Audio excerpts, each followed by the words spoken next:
जबलपुर इस समय राजनीति का रणक्षेत्र बना हुआ है, जहां भाजपा पार्टी और जिला कांग्रेस कमेटी एक दूसरे पर तीखे प्रहार करते देखे जा सकते हैं। हाल ही में जबलपुर के महापौर के नेतृत्व में सफाई कर्मचारियों का सम्मान समारोह किया गया था, जिसमें मध्य प्रदेश के लोक निर्माण मंत्री राकेश सिंह ने जिला कांग्रेस कमेटी पर सीधा वार करते हुए ऐसा कुछ कह दिया कि वह चर्चा का विषय बन गया, जिसे लेकर जिला कांग्रेस कमेटी के नगर अध्यक्ष सौरभ नाटी शर्मा ने मीडिया को जानकारी देते हुए बताया कि मध्य प्रदेश के लोक निर्माण मंत्री राकेश सिंह नगर सत्ता में बड़े भैया हैं और बाकी चाहे वह भाजपा पार्टी के वरिष्ठ नेता हो अथवा कांग्रेस पार्टी के नेता, सब छोटे भैया हैं, जहां सिर्फ मंत्री जी की बातों को देखा जाएगा।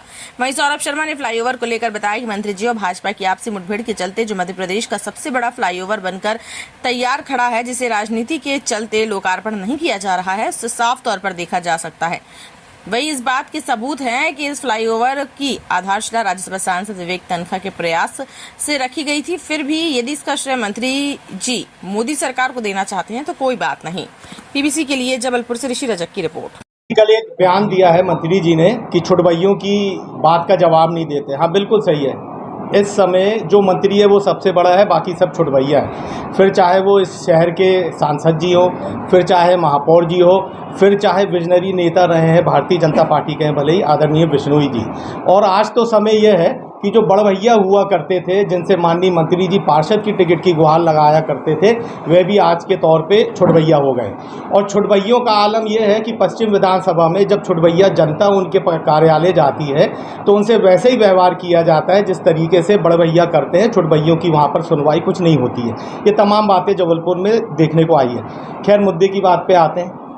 माननीय महापौर जी ने परसों सदन में कहा कि फ्लाईओवर के लिए राकेश सिंह जी का सम्मान किया जाएगा। क्यों किया जाएगा भाई सम्मान? राकेश सिंह जी का उसमें क्या योगदान रहा? सम्मान करना चाहिए तो उन मजदूरों का करना चाहिए जिनने वहाँ पर फ्लाईओवर का निर्माण किया, उस जनता का करना चाहिए जिनने माननीय मंत्री जी की जिद के कारण अभी तक उस फ्लाईओवर के लिए तरस रहे हैं, जाम का शिकार हो रहे हैं, कईयों की मौत हो गई है समय पर अस्पताल ना पहुँचते हुए।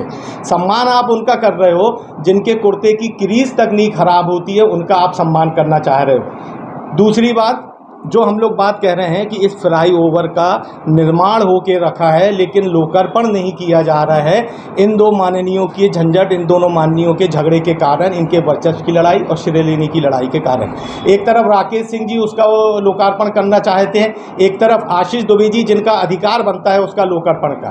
माननीय राकेश सिंह जी और पूरी भारतीय जनता पार्टी ये बोलती है कि ये सेंट्रल गवर्नमेंट की सौगात है, ये सेंट्रल गवर्नमेंट माननीय मोदी जी की सौगात है। तो माननीय मोदी जी के हाउस का सदस्य जबलपुर में कौन है? माननीय मोदी जी का इस शहर में नुमाइंदा कौन है? माननीय मंत्री जी जिस समय सांसद थे तब से लेके अभी तक हर जगह उनका पत्थर लगेगा। वो इसलिए लगेगा क्योंकि माननीय मंत्री जी का एक सोच रहता है कि जो भी विकास कार्य हो रहा है वो उनके प्रयासों से हो रहा है, और उनके विकास की जो स्थिति है, जो मॉडल है, ये जबलपुर शहर देख रहा है कि सांसद रहते हुए, मंत्री रहते हुए जबलपुर कहाँ तक पहुँचा। अब आपको इस फ्लाईओवर की हकीकत से रूबरू कराता हूं, जो आप लोग भी इसको जानते हैं। ये साल 2014 का मामला है, जब माननीय प्रभात साहू जी इस शहर के महापौर हुआ करते थे। उस समय ये फ्लाईओवर की आधारशिला माननीय तनखा जी ने रखी थी। तत्कालीन उस समय अधिकारी हुआ करते थे अजय शर्मा जी। अजय शर्मा जी और नगर निगम के अधिकारी बाई हैंड ये प्रपोजल लेके गए थे। तनखा जी ने उनको आमंत्रित करा था कि आप ये बना के लेके आइए, यूपीए 2 की गवर्नमेंट थी, मैं इसमें पैसा देता हूँ। तत्काल 200 रुपये करोड़ की ये राशि स्वीकृत की गई थी 2014 में, और ये उस समय का वाकया है जब मोदी जी की सरकार नहीं बनी थी। ये तमाम दस्तावेज आपके सामने मैं रखना चाहता हूँ। तो साफ तौर पे भारतीय जनता पार्टी जो एक झूठ की राजनीति कर रही है कि ये भारतीय जनता पार्टी की सौगात है। चलिए हम आपको उसके बाद भी श्रेय दे देते हैं कि ये भारतीय जनता पार्टी की सौगात है। आपको क्या समस्या है 4 माह से जब ये निर्माण होकर रखा है? सिर्फ आपको ये है कि इसमें जो फ्लाईओवर बन रहा है उसमें जो पत्थर लगे वो माननीय राकेश सिंह जी का लगे। अभी कहा जा रहा है कि फ्लाईओवर कंप्लीट नहीं हुआ है। 2023 में जब चुनाव था तब हफ्ता भर के अंदर, चूंकि माननीय मंत्री जी को पश्चिम से चुनाव लड़ना था, एकाएक उनको पश्चिम से चुनाव लड़ने का आदेश हुआ, तो हफ्ता भर के अंदर वो जो एक एरिया है, एक जो स्लॉट है फ्लाईओवर का, उसको आनन फानन में चालू कर दिया गया। अब चालू इसलिए नहीं हो रहा है क्योंकि अगर चालू किया जाएगा तो सरकार डिसीजन नहीं ले पा रही है।